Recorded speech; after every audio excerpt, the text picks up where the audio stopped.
porque sentimos nostalgia. Naruhodo. Bem-vindo ao Naruhodo, podcast para quem tem fome de aprender. Eu sou Ken Fujioka. Eu sou Altair de Souza. E hoje é dia de quê? Ciência e senso comum. Você já sabe que o Naruhodo agora está no Orelo, uma plataforma de apoio a criadores de conteúdo. E que é por meio do Orelo que você ajuda a manter a gente no ar. Quem apoiar o Naruhodo no Orelo ou transferir seu apoio anterior do Apoia-se ou do PicPay para o Orelo, até 15 de março, vai concorrer a dezenas de vales presentes para usar como quiser na americanas.com. No Orelo você escolhe um valor de contribuição mensal e tem acesso a conteúdos exclusivos, conteúdos antecipados e vantagens especiais. Além disso, você pode ter acesso ao nosso grupo fechado no Telegram e conversar comigo, com Altair e com outros apoiadores. E não é só isso, toda vez que você ouvir ou fizer download de um episódio pelo Orelo, vai também estar pingando uns trocadinhos para o nosso projeto. Então vem pro Orelo você também, orelo.cc. E chegamos ao momento Alura, querido ouvinte, querido ouvinte. Eu sei que nessa época de isolamento social a gente é bombardeado o tempo todo com lives, webinars, cursos, e embora o senso comum tente nos convencer de que estamos em home office, a verdade é que estamos sendo forçados a ficar em casa e tentando trabalhar em meio a uma pandemia. Então meu recado é, antes de mais nada, vá com calma e cuide de sua saúde mental. Dito isso, pode ser sim um bom momento para dar uma acelerada em sua carreira profissional. E é para quem estiver a fim de fazer isso que eu quero falar aqui da Alura, a maior plataforma de cursos online do Brasil. Tem mobile, programação, front-end, infraestrutura de tecnologia, design, user experience, marketing digital, data science, inovação, gestão, tem para todos os gostos. E a Alura não é só uma plataforma, ela é uma instituição de ensino, ou seja, ela garante a qualidade dos cursos que são produzidos por ela mesma. E funciona de um jeito muito simples. Você tem acesso a mais de 1000 cursos com uma única assinatura. Agora a vantagem, ouvinte Naruhodo tem desconto de R$100. Mas para ter esse desconto, precisa acessar a seguinte URL, anota aí, alura.com.br/promoção/Naruhodo. Repetindo, alura.com.br/promoção/Naruhodo. E agora eu tenho um recado pessoal para você. O Vitor Camejo, meu amigo, criador e apresentador do Jornal de Casa no YouTube e um dos melhores comediantes do Brasil, está entrando em turnê com seu novo solo, Política para Leigos, tudo o que você precisa para brigar no grupo da família. Nesse show de stand-up, o Camejo satiriza nosso momento eleitoral e tudo que nos trouxe até aqui. Ou seja, ajuda a gente a rir nesse momento desgraçado em que esse governo genocida nos meteu. A turnê vai passar por quase todas as capitais do país, então fique ligado nas datas e garanta seu ingresso. Visite victorcamejo.com. E se ainda não segue ele no Instagram, tome vergonha na cara e siga agora mesmo, @victorcamejo. Um abraço, Camejo, e boa turnê. Altair, temos pergunta de ouvintes, Altair. Vários ouvintes, é uma pergunta que se relaciona com vários outros episódios e queremos gerar sensações ambíguas em vocês, porque nostalgia não deixa de ser uma emoção complexa. E o episódio de hoje vai ser para explicar o que representa essa complexidade. É isso aí. A primeira mensagem, Altair, é da Amanda Fernandes, que fala de Pernambuco e é estudante do ensino médio, Altair. Ela diz o seguinte: primeiro de tudo quero agradecer e parabenizar pelo ótimo trabalho. Acompanho o projeto há alguns meses e é o meu favorito. Meu pai costuma deixar o rádio ligado aqui em casa e certa vez estava tocando uma música de que gosto muito. Ela é relativamente otimista e passa uma sensação de relaxamento para as pessoas que já conversei sobre, mas curiosamente eu me sinto um pouco angustiada ao ouvir. Já aconteceu com algumas outras canções e por mais que eu goste delas e não me lembre de ter experiências ruins com elas, uma leve sensação de ansiedade é inevitável. Meu coração acelera um pouco, nada sério devo dizer, mas isso me deixa curiosa. Por que as pessoas percebem as mesmas coisas de maneiras diferentes e como algo que você gosta pode causar uma sensação negativa? Temos também o e-mail do Matheus Santos, que é de São Paulo e trabalha como gerente de produtos digitais. Minha namorada me apresentou o Naruhodô há anos atrás e desde então vocês são companhia sempre que pegamos o carro para viajar, principalmente para o sul de Minas, na minha cidade natal. Bom, a gente viajava antes da pandemia. Todos nós, né, Matheus? Pois é. Mas quando dá aquela escapadinha. Viajar de carro é uma viagem relativamente segura, né? Uhum. Voltando aqui, minha pergunta é simples e diretamente relacionada com minhas origens mineiras. Preparar comida no fogão a lenha faz com que ela fique mais gostosa? Sei que o mais gostosa vai variar de uma pessoa para outra, mas a experiência, a nostalgia me dizem que nada se compara a um bom prato feito no fogão a lenha. Também temos a mensagem do Olímpio Barbosa, que é estudante de medicina e natural de Maceió, Alagoas. Ele diz o seguinte: um dia desses estava conversando com meu pai sobre os tipos de entretenimento da época dele, anos 70 e 80, e inevitavelmente ele falou melhor era no meu tempo. Assim como eu já me peguei pensando que minha infância, do início dos anos 2000, era melhor que a de hoje. Então eu queria saber o porquê de tendermos a achar que as coisas do nosso tempo eram melhores que atualmente. A nostalgia nos faz esquecer dos momentos ruins?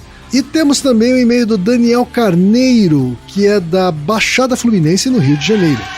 Gostaria de saber se tem alguma parte da ciência que explica o porquê de sermos tão ligados ao passado, onde temos épocas que a nostalgia é forte, onde também repetimos com frequência "no meu tempo era melhor". E finalmente temos a mensagem do Bruno Cruz, que é motion designer de Sorriso, Mato Grosso. Alô, Naruhodeiro! Sempre tive vontade de ouvir podcast, mas nunca segui nenhum por mais de 2 episódios por causa do tempo deles que me cansava. O formato de vocês é o que eu buscava todo esse tempo. Comecei a ouvir recentemente e logo vou acompanhar os atuais. Minha dúvida é sobre o que acontece no corpo e nos sentidos quando sentimos saudade. Essa manhã eu estava lembrando dos tempos de infância e como era bom, as dezenas de brincadeiras que tínhamos, e fui acometido de uma nostalgia e saudade instantânea muito forte. Altair, o que é que a ciência tem a dizer sobre esse sentimento de nostalgia, Altair? Você se sentiu tocado pelas mensagens? Olha, acho que eu confesso pra você que imediatamente comecei a me lembrar de algumas coisas. Isso, exatamente com isso que eu quero começar o episódio. Eu vou fazer um teste com você, Ken. Ó, é de verdade, quem não sabe, esse som tem 2 segundos. Ouve esse som, primeiro você vai ter que identificar o que é. Eu acho que você consegue, deve ser muito familiar pra você. Boa noite, mãe. Boa noite, John Boy. Que som é esse, Ken? Os Waltons. Uhum. Os Waltons. E o que vem? Quando você ouve isso, os Waltons, a maior parte das pessoas não deve conhecer, mas o que é isso? Os Waltons é pra quem não conhece, né, era um seriado, né, que se passava, não sei exatamente qual é o século, nos Estados Unidos, né, de uma família tradicional americana, branca, que morava no interior dos Estados Unidos, né, e que era meio que o símbolo dos Estados Unidos, vamos dizer assim. Isso, no período pré-guerra, assim, uma coisa da imigração, né? Exato. Vou até pedir pro Reginaldo pôr de novo. Coloca de novo o somzinho. Boa noite, mãe. Boa noite, John Boy. Isso praticamente encerrava todos os episódios dos Waltons, né? Que era o momento em que a família ia dormir, né? Então você ouvia o som dos grilos, né? O zunido da mata. Isso. E o que traz, assim, a sua pessoa de hoje pode ter uma crítica sobre o seriado em si, o contexto histórico, político, enfim. Mas ao mesmo tempo, e eu percebi isso muito bem, porque eu estou vendo você, quando você ouviu esse som, você sorriu. Foi a primeira reação. Você falou, nossa, é os Waltons mesmo. Então, assim, a primeira definição do que é nostalgia é uma definição sensorial. Nostalgia é um sentimento complexo. O que define uma emoção complexa, na verdade? É uma emoção que evoca coisas positivas e negativas ao mesmo tempo. É diferente assim, estou feliz ou estou triste, que tem uma valência positiva ou uma valência negativa. A gente tem algumas emoções que são complexas, que elas são amálgamas de coisas. A nostalgia é uma dessas. Pra você, que foi da sua infância, né? Os Waltons é uma coisa da sua infância. O seu Ken Fujioka de hoje pode ter a maior crítica possível sobre o seriado, as questões políticas, o quão regressivo podia ser e tal. Mas pra você, os Waltons é legal. É legal porque evoca essa coisa. Eu vou dar um exemplo. Vou pedir pro Reginaldo colocar um pedacinho da musiquinha. Pra mim, Johnny Quest. Eu não sei se você lembra o desenho do Jonny Quest. Sim, lembro, Né? claro. O desenho do Jonny Quest dos anos 80 é um desenho fantástico. Pra quem é dos anos 80, ouviu o Jonny Quest é fantástico. Com o olhar de hoje, você olha, nossa, que desenho imperialista, assim, tipo, colonialista do cacete. Mas é legal ao mesmo tempo. Isso define a empatia, o sentimento de nostalgia. É uma coisa ambígua, tá? É uma coisa complexa, é ambígua. Pra mim, o Jonny Quest sempre vai ser legal, porque marca uma história.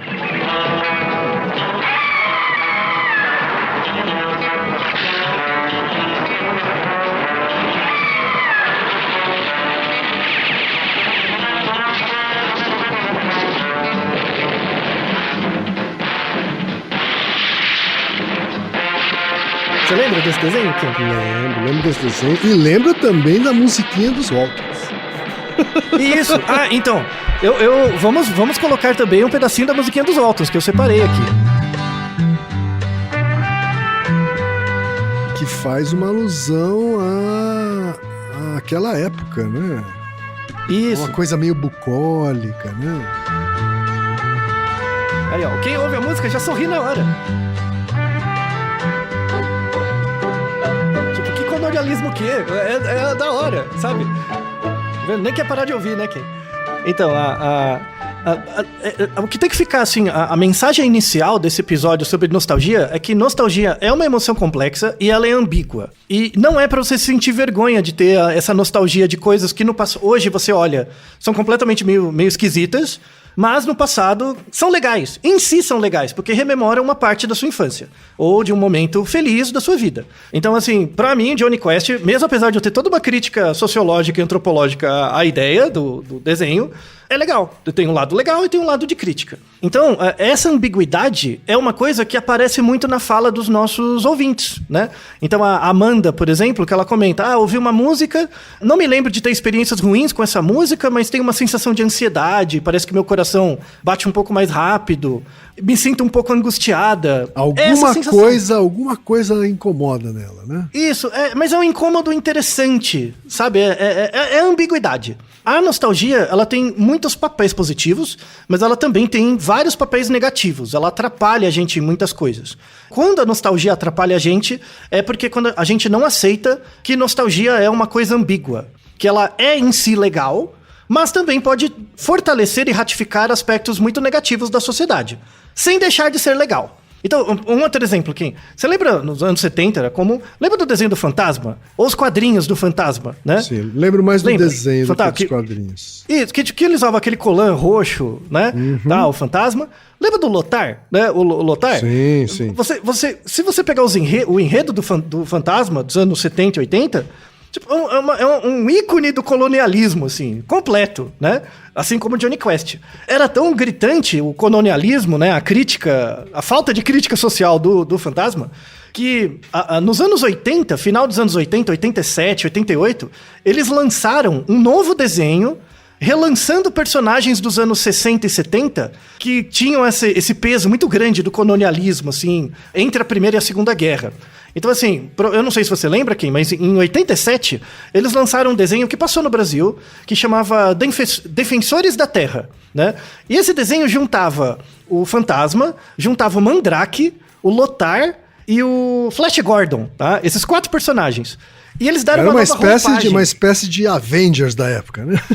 Exatamente. Eram Avengers. Vou deixar até na descrição a abertura. Muita gente que dos anos 80 vai lembrar. Mas esse desenho, ele foi uma forma de retrazer esses personagens com uma nova roupagem. Porque se fosse uma reedição de 2 décadas anteriores, ia ser muito complicado. E foi razoavelmente bem sucedido, assim. Então, Os Defensores da Terra foi um precursor de um outro desenho. Não foi da mesma produtora, mas inspirou um outro desenho que envelheceu muito bem.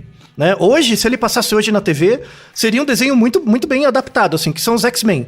O desenho dos X-Men era um desenho muito adulto, eles discutiam temas muito... A questão da diferença, dos não aceitos, né? Pela figura dos mutantes ou não. Então, teve essa onda no final dos anos 80 e 90 de meio que pegar esses heróis de décadas anteriores e dar uma roupagem um pouquinho melhor. né? Um pouquinho mais atualizada. Hoje em dia acontece a mesma coisa. Então a gente pega, por exemplo, uma coisa, assim, um ícone que a gente tinha como herói era o Indiana Jones. O Indiana Jones, hoje em dia, misericórdia. Ficar lá, entrando e chamando todo mundo de silvícola, roubando as coisas da arqueologia lá dos outros países. É meio complicado, né? Mas você não vai falar que o Indiana Jones não é legal, né? Ele tem um aspecto legal que remete ao passado, remete à infância, remete a coisas da época, né? Que é cooptado também para apresentar outros tipos de formas identitárias que a gente não percebe porque é criança, mas acaba se identificando.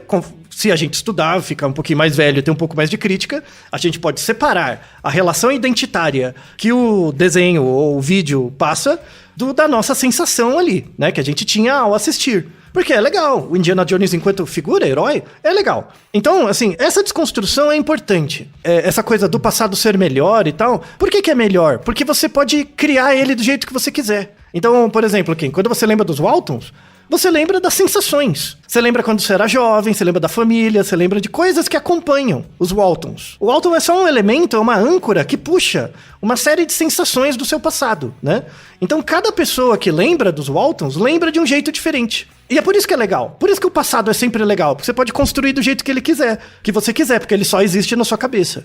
Por isso, e aí é uma coisa muito importante das áreas sociais, das áreas humanas, da história principalmente, separar história de memória. Tipo, eu posso ter uma memória muito positiva do meu passado, da minha infância, mas baseada em questões históricas que, por o coletivo, foram muito regressivas. Tá? É importante separar isso, a visão do indivíduo da visão geral do fato histórico e da pesquisa histórica. A gente até tratou isso em episódios anteriores. Um deles foi um episódio duplo sobre por que coisas no passado parecem óbvias. Vou deixar também na descrição. E tem um outro episódio duplo que conversa muito com esse da nostalgia, que aí é o aspecto negativo das mídias, né? Como as mídias, e aí eu falo da publicidade e tal, usa esse aspecto dialético da nostalgia para facilitar acesso à compra e consumo de produtos. A gente tem os 2 episódios sobre propaganda infantil, né? Porque qual o efeito da propaganda nas crianças, que é um efeito nefasto, né? Já dizemos nos 2 episódios. E um dos mecanismos que torna o efeito de consumo no adulto, a partir da nostalgia da época de infantil, é esse caráter dialético da nostalgia, de ser algo legal, mas que ao mesmo tempo você pode usar para facilitar o consumo das pessoas a certas coisas. Ou até mesmo evocar a valores que hoje a gente já sabe que não são corretos, né? Também existe essa utilização, né? Exatamente. Esse é um ótimo ponto. Então, assim, a nostalgia, ela é uma emoção humana e ela é uma emoção complexa. E é complexa no sentido de que ela associa coisas positivas e negativas ao mesmo tempo.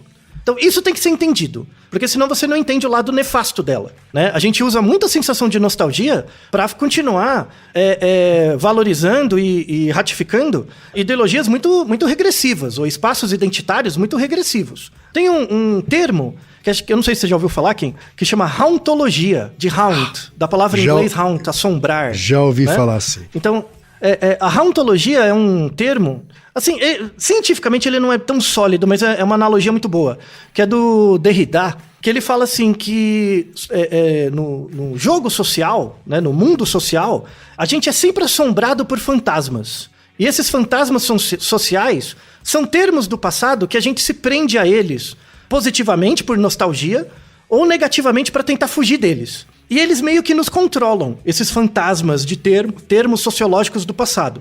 Então, por exemplo, quando você fala da União Soviética, né? A União Soviética, para muitas pessoas, já era uma nostalgia do passado, né? Não existe mais. Não tem um espaço hoje onde a União Soviética existe. O que tem são as memórias daquilo. E cada pessoa constrói memórias diferentes. Então, as decisões atuais delas podem ser, assombradas por esse fantasma, né? Da nostalgia que habita a mente de toda pessoa. Então, você pensar em figuras genéricas do capitalismo, ou do comunismo, da União Soviética, ou coisas do tipo, da guerra, né? As visões idealizadas que as pessoas têm da guerra, por exemplo, vêm dos filmes. Isso são fantasmas, que meio que acabam condicionando sua decisão, por meio desse espaço dialético da nostalgia. Então, por exemplo, a gente, nem eu nem você, a gente nunca vivenciou uma guerra mundial. Então, a percepção que a gente tem de uma guerra mundial é uma percepção nostálgica baseada em coisas que a gente nunca viveu, né? A gente, na verdade, pega esses fantasmas sociais do que seria a guerra, né? E como a gente não critica ele, e aí o aspecto da nostalgia, quando a nostalgia é negativa, é quando a gente não critica ela, tá? Então, por exemplo, eu sempre vou gostar do Johnny Quest.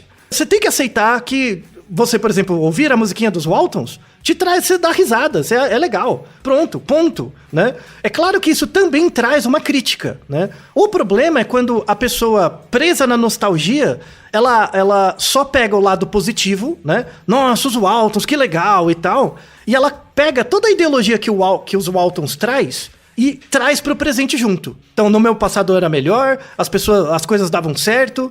Ou seja, a pessoa não separa a emoção que ela sente da crítica. Da crítica ao que aquilo representava no contexto social. Um outro exemplo muito bom é os Trapalhões. Os Trapalhões eram engraçados. Mesmo, quando a gente assistia, anos 80, 90, era engraçado. Só que você tem que separar essa sensação da nostalgia do passado, do eu do passado que experienciava aquilo e associava com uma valência positiva, com a crítica do presente, de que se você reconstruir aquele passado hoje, você vai estar incorrendo em generalizações e problemas. Tudo bem, Kim? Sim. Faz sentido? Total sentido. Esse aspecto dialético é importante. E aí, eu até começo o episódio com a crítica, porque é importante você ouvir todas as evidências pensando que nostalgia é dialético.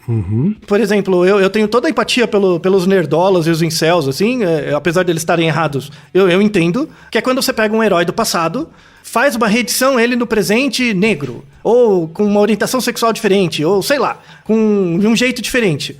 E isso mostra que a pessoa do passado que gostava de um herói, ela não consegue separar a nostalgia da emoção que ela sentia com o personagem do passado e a crítica social que você pode associar ao personagem no presente. Então, toda construção midiática, ela carrega em si um reflexo do ambiente onde ela foi gerada. O problema é que as pessoas não separam essas duas coisas. Então, quando você viu os Waltons no passado, isso é associado com sensações positivas pra você, né? Então, os Waltons pra você é legal. Ao mesmo tempo, existe naquela mídia uma crítica ou uma apresentação de um contexto ideológico social daquele momento. O contexto você não pode trazer, mas se você trazer, você tem que trazer com alguma crítica do eu do presente. Mas isso não anula a sensação que você sente, né? Então, e isso é muito importante. Tem o aspecto individual do pequeno Ken ficando feliz lá com Boa Noite, John Boy, né? E o Ken é de hoje vendo, é meio complicado isso aí, essa série aí tem uns valores meio esquisitos hoje em dia. Mas mesmo assim é legal. Falando psicanaliticamente, a sua criança gosta daquilo ali, mas o seu adulto tem que ter a noção dos problemas que aquilo também representa ao mesmo tempo, né? Isso. Eu falo como Piaget mesmo, que o Piaget coloca, que é a relação entre o concreto e o formal. Então, a concretude é a emoção. Então, eu sinto, toda vez que eu vejo os Waltons ou os Johnny Quest, ou o que quer que seja, eu sinto uma coisa. Isso é concreto. A emoção que você sente é concreta. Você não pode anular essa emoção. A discussão sociológica é abstrata. E aí que mora o problema. Por exemplo, toda vez que você ouvir a musiquinha do Walton, você vai achar legal. Você não tem escolha, né? Isso faz parte de você, da construção. Mas esse sentimento não pode também mudar ao longo do tempo? Quer dizer... Pode. Né? Ele é positivo num determinado momento, e aí, à medida que o tempo passa e você... enfim, tem outras construções em seu pensamento, você passa a ter um sentimento ambíguo, de fato. Pode. Né? E talvez depois de um tempo mais, aquilo vira negativo.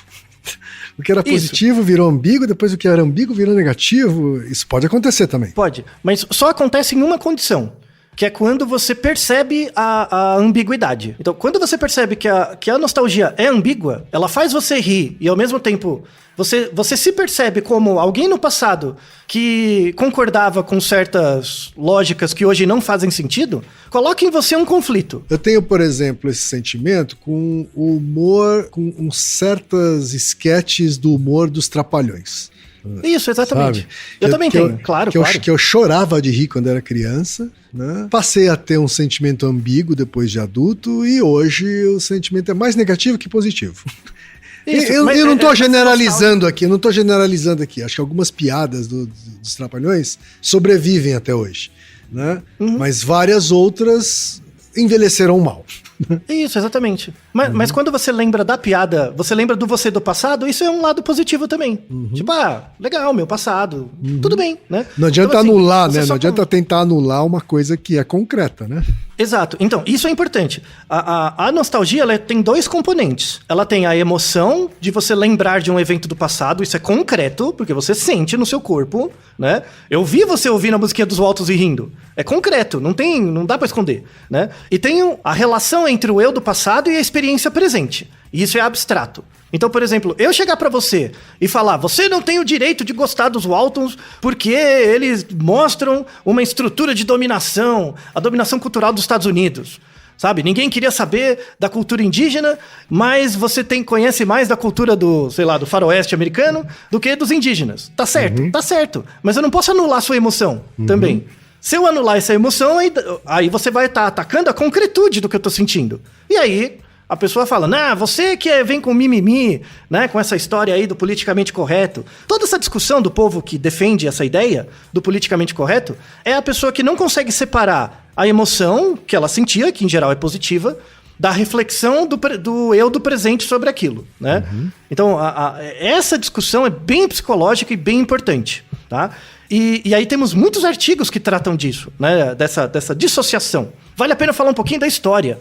O termo nostalgia, ele, assim, parece que ele surgiu desde sempre, mas não faz tanto tempo assim. Ele surgiu no século XVII, né? E por um psiquiatra, né, que é o Johannes Hofer, em 1688, ele descreveu como nostalgia um estado em que soldados sentiam. Então a primeira definição de nostalgia era relacionada com uma doença mental, com um estado de doença mental associado com soldados quando eles ficavam muito tempo no fronte, longe da família e sem suporte social. Tá? Então imagina, você na guerra, sozinho, 100 pessoas ali, isso vai gerando um estado de anomia, de depressão até, né? Que na época eles não chamavam de depressão, chamavam de melancolia. E aí, quando eles falam que a moral dos soldados baixa e os soldados querem voltar para casa, seria esse sentimento de nostalgia. Então a primeira definição de nostalgia é relacionada com o sentimento do soldado querendo voltar para casa. É interessante porque esse texto, né, do Johannes Hofer apareceu com ele estudando soldados mercenários suíços. Então na Suíça, no século XVII, tinham muitos soldados suíços que eram mercenários, né? Quem contratasse eles faziam uns negocinhos. E muitos viviam fora da Suíça. E a Suíça, na época, era um cenário muito bucólico. Então, muitas vezes, os soldados ficavam doentes, e aí iam ver, não tinha nada de físico, era saudade da terra natal que eles sentiam. Tem um cara muito importante para a história da psiquiatria, que é o Karl Jaspers, que a tese de doutorado dele foi sobre isso, né? Sobre nostalgia e nesses soldados, né? Em soldados suíços. E na época eles chamavam essa sensação de doença suíça, porque eles descreviam muito nos soldados. Inclusive, existia uma música que era proibida de ser ouvida por soldados suíços. Porque eles achavam que se o soldado suíço ouvisse essa música, ele ia ficar doente de nostalgia e querer voltar para casa, né? E aí eu achei essa música. Essa música chama Kruiheben. Eu vou pedir pro Reginaldo colocar essa música, é uma música de 1 minuto, uma música suíça. Então, por favor, Reginaldo.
Ô Ken, ouvindo essa música, o que ela trouxe pra você? Ela trouxe alguma sensação? Talvez pelo instrumento de sopro me remeteu a uma coisa meio militar, meio fúnebre.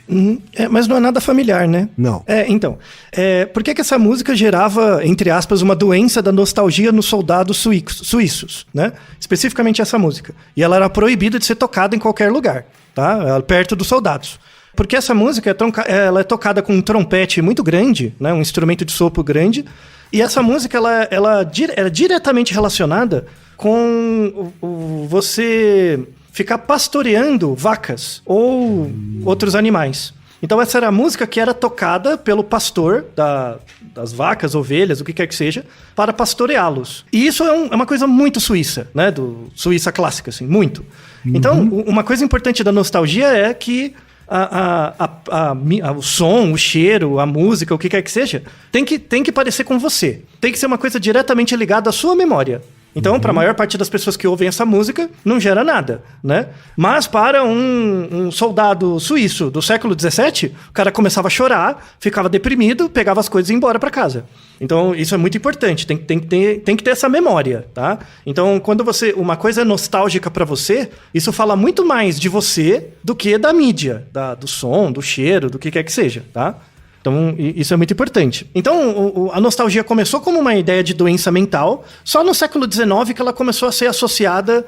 Não é só o homesickness, né? Não é só querer voltar para casa da guerra, né? Acontece em outras coisas também. Aí começou a aparecer umas coisas culturais relacionadas com essa sensação ambígua, né, da nostalgia. A gente tem um termo em japonês, uma expressão em japonês, né, que é o homo no aware.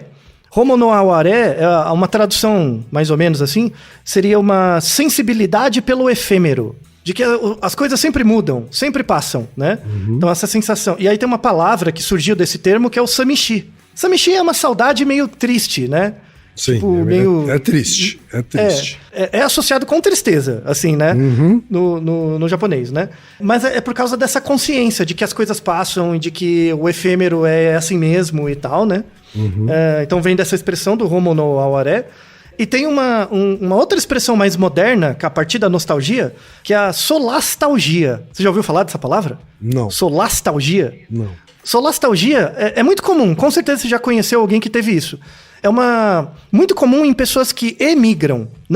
Dentro do mesmo país, né, mudam de lugar. Aqui no Brasil é muito comum.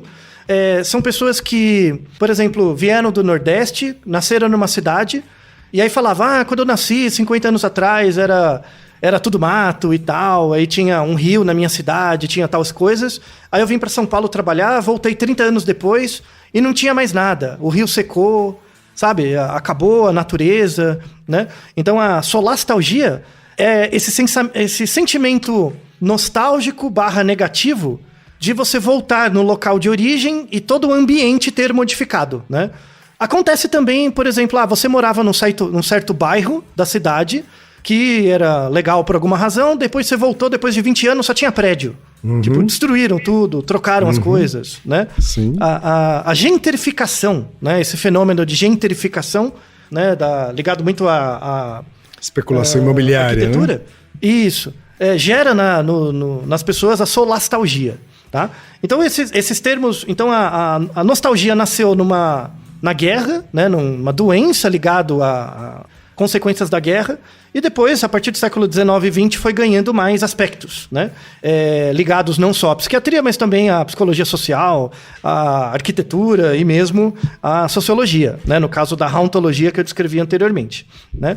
E aí, assim, a nostalgia, como a gente viu, tem um aspecto dialético, tem um lado positivo e negativo, né? Quais são os aspectos positivos da nostalgia? Aí vendo pelos artigos. Você mencionou agora há pouco, Altair, sobre cheiro, né? A gente estava ouvindo algumas músicas aqui, falando da audição, mas você falou sobre cheiro. E eu tenho aqui comigo que cheiro é uma coisa que evoca bastante passado, né? Assim, Sim. Né? Sim. Tem alguns cheiros que meio que representam uma época da vida, né? Ou um momento instantâneo do passado, e que também dão essa saudade, né? Dão essa nostalgia, assim. Né? Depois, Sim, aliás, sim. inclusive é importante a gente separar saudade e nostalgia. Mas o cheiro também tem esse mesmo efeito, então? Que uma música... Sim, inclusive é maior. Tá. Inclusive o efeito maior tem uma razão neural. Então, os receptores do nariz, né? O que dá mais nostalgia, assim, é cheiro e toque. Certo. Tato. Tato. Né? Porque os receptores, o tocar alguma coisa familiar, algo assim, dá bastante essa sensação de nostalgia do ponto de vista ambivalente mesmo, né? De que é uma coisa do passado. Por isso que é complexo. É uma coisa do passado que passou... Aí dá aquela saudade, mas também não é saudade, porque isso pode estar num contexto que hoje não é aceitável. Dá essa amálgama de sensações mesmo. E por isso que é uma coisa muito rica. O cheiro e o toque, eles usam vias neurais que não necessariamente passam pelo córtex pré-frontal ou as áreas da linguagem. Né? Eles passam direto na amígdala. Então, às vezes você sente um cheiro, vem uma sensação dentro do seu corpo, você não consegue nem nomear.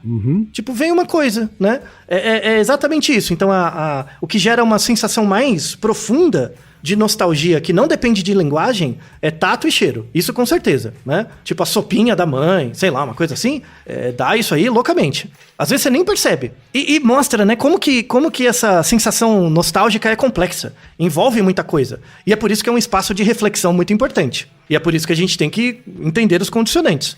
Então, a gente usou mais músicas e tal, porque é um podcast, né?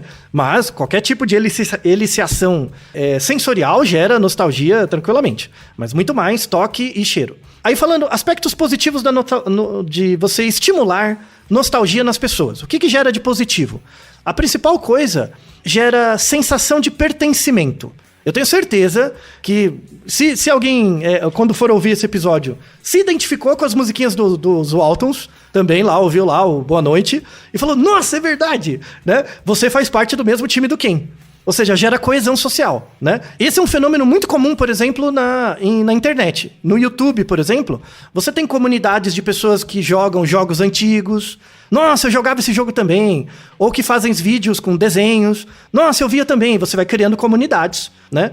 Então, você ter um certo grau de nostalgia do seu passado é muito bom porque coloca você em contato com outras pessoas que também partilham disso. É positivo, tá? Então, para pessoas mais velhas, né, é muito produtivo, né? Você trazer essas pontes de contato com a história da pessoa. A gente já tem vários artigos que mostram que a nostalgia tem um efeito positivo para melhorar o humor. Então, você se sente mais motivado, né? Hoje o seu dia vai ser diferente, Ken, porque você ouviu a musiquinha dos Waltons. Nossa, quanto tempo não ouvia? Dá um pumpzinho, sabe? Falou, nossa, é verdade, né? Então dá essa conexão social, né? Você se sente melhor com você mesmo. Parece que a vida faz sentido. Quando tem uma coisa muito do passado que você vê e você lembra, cria-se uma conexão entre o do presente e do passado. Então dá um senso de que a vida faz sentido. E aí tem uma coisa muito importante, que não pisque agora, que é a diferença entre dois termos, que é o sentido da vida e o sentido na vida. D-A-N-A. Da-na. É completamente diferente, tá? Nostalgia não dá sentido da vida. O sentido da vida em si, aquela coisa. Não, isso aí é muito existencial, metafísico, é outra história. Mas a nostalgia elicia muito o sentido na vida. Então, hoje que você ouviu, por isso que eu fiz a surpresa com você, que fazia, sei lá, décadas, você não ouvia a musiquinha dos Waltons, né? Então, hoje, quando você ouve a musiquinha, gera uma percepção de que sua vida é válida. Porque tem uma conexão entre hoje e 30 anos atrás, 40 anos atrás. Então, a nostalgia, ela gera um sentido na vida. E isso aumenta a sua autoestima, né? E melhora o seu humor. Então, é muito positivo. Tem aspectos positivos, muito legais. Tem ótimos artigos muito legais que mostram isso. Você tem um ganho legal pela conexão, reduz seu sentimento de solidão, reduz a anomia. Então, porque as coisas parecem que fazem sentido. Isso é muito legal. Mas, né, sempre tem a conjunção adversativa, mas tem coisas negativas também. Porque você falou de reduzir a sensação de solidão e usar a nostalgia para consumo, por exemplo, né, é uma forma de reduzir a solidão, né? É uma fórmula? É uma fórmula? Tem gente que rebola no dinheiro com isso, usando isso. Então, você já viu, né? Que vocês já usaram isso muitas vezes. Então, tem dois aspectos negativos, tá? Principais, assim, que a gente tem evidências para falar dos efeitos da nostalgia. O primeiro é a questão do consumo. Tem muito artigo de revista de marketing, publicidade, mostrando... tem um artigo fantástico, aliás, muito bem feito, que mostra que eu faço uma pré-ativação em você da nostalgia. Então, eu mostro pra você vídeos lembrando coisas do passado, séries de TV, essas coisas. E depois eu te mostro uma série de produtos, né? Os produtos vão custar mais... A sua percepção é de que os produtos vão ser mais baratos do que de fato eles são. Então, olha que interessante. Inclusive, eu copiei uma parte do artigo. Tem um trecho do artigo, eu traduzi, fiz uma tradução direta, que é muito interessante. Abre aspas. Né? Ele falando sobre o papel da nostalgia no consumo, tá? Então, abre aspas. Ela, a nostalgia, nos tranquiliza com felicidade e realização passadas. Ele gera isso em você, né? E, uma vez que essa sensação ainda permanece no seu depósito, né? Ele faz uma associação disso com um banco, tá? Então, quando eu elicio nostalgia em você, é como se você ganhasse um crédito no banco da sua memória. Logo, você se sentir nostálgico agregou em você um certo valor. Então, eu te mostrei uma propaganda que fez você se sentir nostalgia, logo você vai ter um certo crédito dentro de você. Então, independentemente de como as circunstâncias presentes possam parecer questionar ou obscurecer isso. Então, eu te falo dos Waltons, isso gera uma coisa positiva em você, que é um crédito, independente do aspecto social, da discussão sociológica. Você vai ficar com crédito, né? E o valor atual, hoje, o Ken de hoje, como nosso amigável agente de empréstimos bancários, nos garante que temos direito a pelo menos alguma reivindicação sobre também o futuro. O que isso quer dizer? Que quando eu te mostro uma mensagem nostálgica, você vai ter meio que um crédito dentro de você, né? Você vai usar esse crédito para consumir algo achando que aquela coisa vale mais do que de fato ela vale. Então, eu elicio nostalgia em você, você vai ganhar uma percepção de que as coisas valem mais, para você tentar manter essa necessidade de nostalgia no futuro, consumindo produtos. Isso é uma desgraça. E tá no artigo. O cara escreveu isso, sabe? O marqueteiro escreveu isso. Assim, você fazer isso só por intuição é uma coisa. Outra coisa é fazer cientificamente. Os putos sabem que isso gera um efeito. Aí ele fez um experimento mostrando que quando eu faço uma ativação por nostalgia, o preço percebido de um produto diminui 25%. Você pagaria 25% a mais por um produto só por saber que é um bonequinho dos Waltons e não um bonequinho de qualquer outra coisa. No mínimo, né, Altair? Tem gente que paga até 10 vezes mais. E isso, aí entra o colecionismo. Lembra o nosso episódio? Por que colecionamos coisas? Tem o endowment effect, né? O efeito de doação, que a gente explica naquele episódio. Né? Então, tem um outro artigo também que mostra que a nostalgia elicia a gente a se alimentar de forma mais saudável. É um artigo muito interessante, 2021, né, da Appetite, que eles fazem o seguinte, eles pegaram 2 grupos de pessoas, para eles fizeram, tem um método de você eliciar a nostalgia nas pessoas, que é um teste que chama Event Reflection Test, ERT, tá? É um teste que você escreve um texto sobre o seu passado.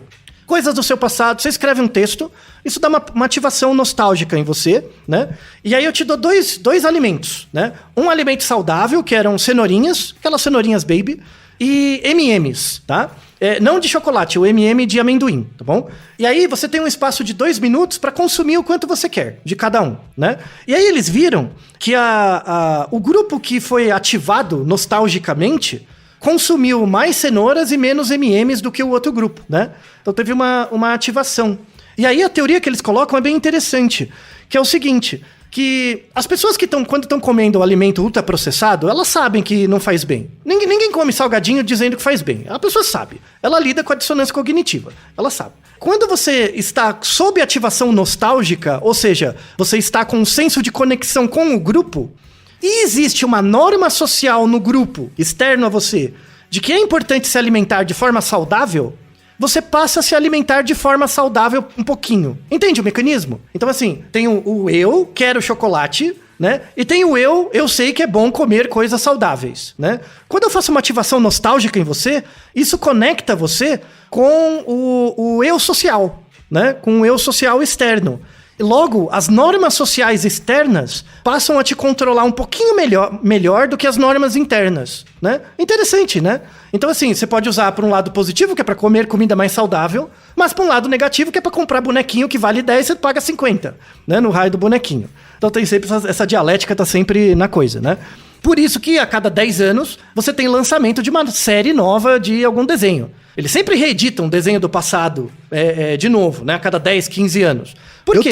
Eu tenho uma loucurinha de consumo, Altair, que eu espero que eu nunca efetive, de ter uma máquina de pinball em casa, sabe? Sabe aquele fliperama? Ah, claro. É? Sim, sim. Porque aquilo tem um valor emocional pra mim, sabe? Mas é óbvio que quando você vai comprar uma máquina, hoje você encontra essas máquinas geralmente restauradas, né? Por algum profissional, algum engenheiro que resolveu restaurar essas máquinas e revender, né? O trabalho de restaurar uma máquina dessas é gigantesco, tá? Isso, caríssimo. Muito tempo dedicado. Então, fica caro mesmo na hora de revender essa máquina restaurada, né?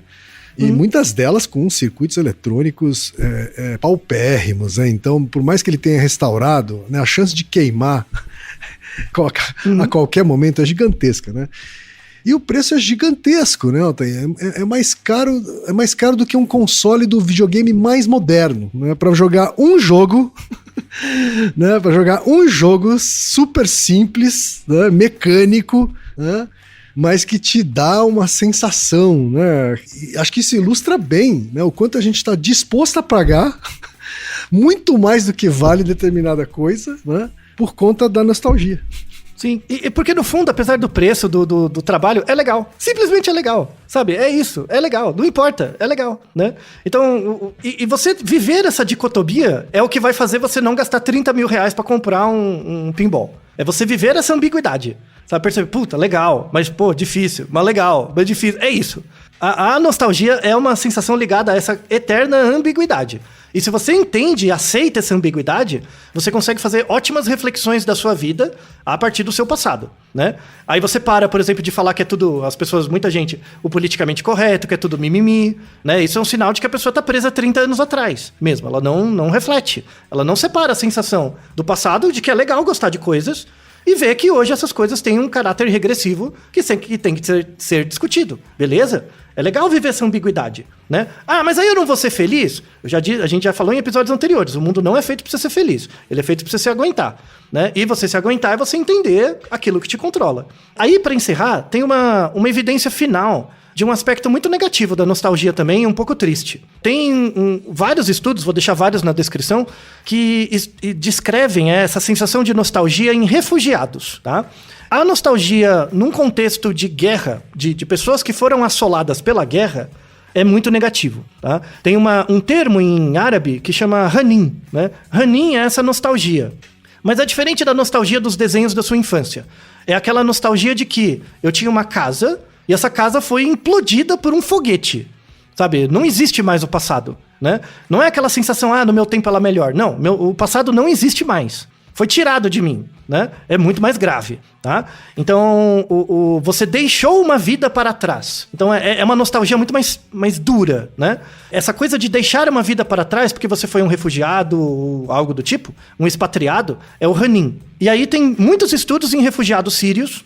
Tem um artigo de 2019 que descreve isso muito bem. Quando você estimula a nostalgia nas pessoas, no grupo, né, nos refugiados, isso reduz o otimismo deles em relação ao futuro, né? Então, e esse povo idiota, jogador de Call of Duty, que fica romantizando guerra. Eu sempre lembro da discussão do Schopenhauer com o Hegel. Que o Hegel era esse tipo punheteiro, assim, idealista. Não, a guerra tem uma importância e tal. O Schopenhauer, deprimido lá, tipo, crica, falava, não, a guerra é um mal em si. Não tem uma situação em que a guerra é boa. Não tem. A guerra é um mal em si, é boa para quem ganhou e mesmo assim deixa marcas. Sabe? Não existe um lado bom onde a guerra é algo positivo. E o principal, eu acho que o Schopenhauer estava certo. Sobretudo por essa coisa do hanin. De que você deixar um passado para trás que você sabe que não tem como alcançar, é muito triste. né? É muito triste. Você vai ter que reconstruir uma nova noção de futuro a partir de uma perspectiva muito triste do passado, né? E agora imagina, pega, por exemplo, a guerra síria. Tem mais de 12 anos. Você tem uma geração inteira que cresceu durante isso, né? Cresceu como refugiado. Tem muitos estudos sobre qual o sentido na vida dessas pessoas a partir de experiências tão difíceis do passado. Então, a nostalgia, entre aspas, do passado, na verdade, vira um peso de que a pessoa não consegue imaginar um futuro diferente, né? Um futuro em que um dia não pode cair uma bomba na casa dela. Então, é muito difícil, assim, um ataque à autoestima. E aí mostra que em situações limite, a nostalgia pode aprisionar a gente num passado do qual a gente não consegue escapar ou tem muita dificuldade, ou precisa de anos de terapia, tá? Então, assim, eu achei que esse episódio é legal no sentido de cobrir várias coisas, né? No sentido de fazer as pessoas entenderem que nostalgia é um sentimento complexo. Ele é ambíguo, vai vir coisa boa e ruim, em geral boa, mas vai vir coisa ruim também, que você pode usar para repensar o seu eu do presente em função do eu do passado. Tem a ver com a expressão japonesa, né, da sensibilidade pelo efêmero. As coisas passam, são assim mesmo, né? Mas não quer dizer que elas não deixam de ser legais ou tristes, é o que acontece. E é uma forma da gente fugir dos fantasmas também do passado, né? Então, a grande mensagem para todo mundo que estiver ouvindo esse episódio: separe a emoção concreta que você sente com a nostalgia da relevância que aquilo que você está lembrando tem para o presente, que é abstrato. Separe isso, tá? E aí eu fecho até com um comentário do nosso ouvinte mineiro, o Matheus, né? Falando, preparar comida no fogão a lenha faz com que ela fique mais gostosa? À luz do episódio, a resposta não é meio óbvia, porque remete a uma série, um passado que a gente tem, assim, né? Que é legal, sabe? Então, se o alimento fica mais gostoso, eu não sei. Que aí o alimento é o carboidrato, a proteína, mas a comida fica mais gostosa, porque tem essa sensação do passado, né? Sim. Então, você ver que está sendo feita num fogão a lenha dá essa sensação para muitas pessoas, não todas, né? Gente que nasceu em apartamento talvez não tenha isso. Aí é uma coisa mais ligada ao consumo. Mas a comida no fogão a lenha é mais gostosa? Sim. O alimento eu não sei, mas a comida é. Será que estimula diferente seus receptores e tal? Não sei. Mas que seu cérebro fica diferente, isso fica. E se eu posso acrescentar mais um recado pós-episódio, né, Otaí? Seja um consumidor menos trouxa, menos otário, né? E também saiba lidar com um sentimento de nostalgia em relação ao consumo, né? Não vá consumir um negócio, né, só porque ele vai preencher uma lacuna emocional provocada pela nostalgia, ou reduzir essa sensação de solidão, né, que a nostalgia se aproveita, né, e que marqueteiros sabem muito bem aproveitar, né? Então, por favor, consumidores menos otários é o que nós queremos como ouvintes de Naruhodô também. E cuidado quando você passa na frente daquela loja e vê aquele Caramanguia 73 brilhando. Eu vou comprar essa bomba com motor de máquina de lavar louça. Eu falo, cuidado, tá? É legal ter o carro, andar e tal, mas cuidado, tá? Aluga o carro e anda. Isso. Junta, faz um coletivo. Aí cada um mantém o carro, deixa na casa de um cada final de semana, sei lá. Tá certo, então. E Naruhodô, ilustríssimo ouvinte. E você já sabe, aqui no Naruhodô, quem faz a pauta é você. Você tem alguma pergunta pra gente ou quer comentar algum episódio? Escreva pra nós. podcast@naruhodô.com.br. Repetindo? podcast@naruhodô.com.br. E lembre-se, mande nome completo, idade, profissão e a cidade de onde você está falando. É isso aí. Naruhodô. Esse podcast é apresentado por b9.com.br.